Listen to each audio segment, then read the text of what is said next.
આપણે બધાએ આપણા ઘરોના ધાબા ઉપર સોલાર રૂફટોપ સિસ્ટમ તો લગાવી દીધી, પણ બધાને એક કન્ફ્યુઝન રહે છે. આખા મહિનાના અંતમાં જેટલા યુનિટ ઉત્પન્ન થાય છે, મહિનાના અંતમાં જે બિલ આવે છે એ બધા યુનિટ એક્સપોર્ટ તરીકે નથી નોંધાતા. ધારો કે સોલાર જનરેશન મીટરમાં આખા મહિનાના અંતમાં 619 યુનિટ ઉત્પન્ન થયેલા બતાવે છે, અને જ્યારે બિલ આવે છે ત્યારે એમાં એક્સપોર્ટ યુનિટમાં 502 યુનિટ બતાવે છે. આવું શું કામ થાય છે? ચાલો આજે આપણે એને સમજીએ. દિવસ દરમિયાન સૂર્ય જ્યારે આકાશમાં હોય છે ત્યારે સોલાર રૂફટોપ સિસ્ટમ વિદ્યુત ઉર્જાનું ઉત્પાદન કરતું હોય છે. આ ઉત્પન્ન થયેલી વીજળી સોલાર જનરેશન મીટરમાં નોંધાશે. હવે દિવસ દરમિયાન આપણે ઘરમાં વીજ વપરાશ પણ કરતા હોઈએ છીએ. આ વીજ વપરાશ ડાયરેક્ટ સોલાર જનરેશન મીટરમાંથી થશે અને બાકી બચેલી વીજળી જ એક્સપોર્ટ તરીકે નોંધાશે. ધારો કે દિવસ દરમિયાન 3 યુનિટનું ઉત્પાદન થયું. દિવસ દરમિયાન જ આપણે 2 યુનિટનો વપરાશ ઘરમાં કરી લીધો. એથી એક જ યુનિટ બચશે જે એક્સપોર્ટ થશે, અને એ એક જ યુનિટ નેટ મીટરમાં એક્સપોર્ટ યુનિટ તરીકે નોંધાશે. આ પરિસ્થિતિને આપણે આકૃતિથી સમજીએ. સૂર્ય જ્યારે આકાશમાં છે ત્યારે સોલાર રૂફટોપ સિસ્ટમ 3 કિલોવોટની વીજળીનું ઉત્પાદન કરે છે. આ 3 કિલોવોટની વીજળી સોલાર જનરેશન મીટરમાં નોંધાશે. દિવસ દરમિયાન જ આપણે 2 કિલોવોટની વીજળીનો વપરાશ કરીએ છીએ.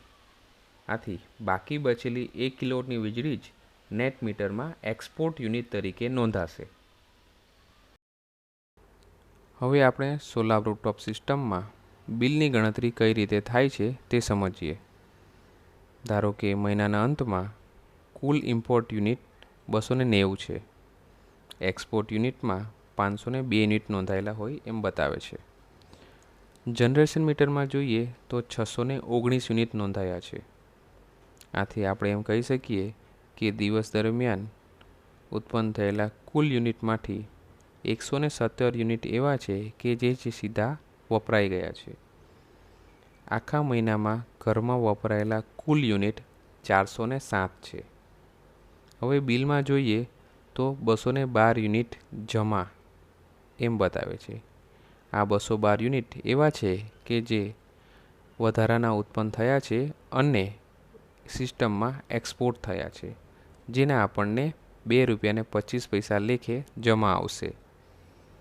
મહિનાના અંતમાં જે બિલ બનેલું હશે એ ₹462 જમા આ રીતનું હશે.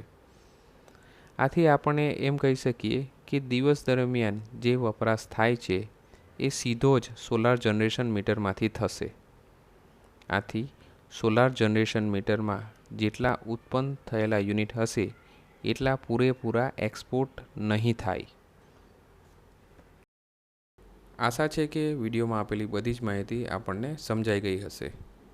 આપણને હજુ પણ કંઈ કન્ફ્યુઝન હોય તો કોમેન્ટમાં લખી શકો છો. આભાર.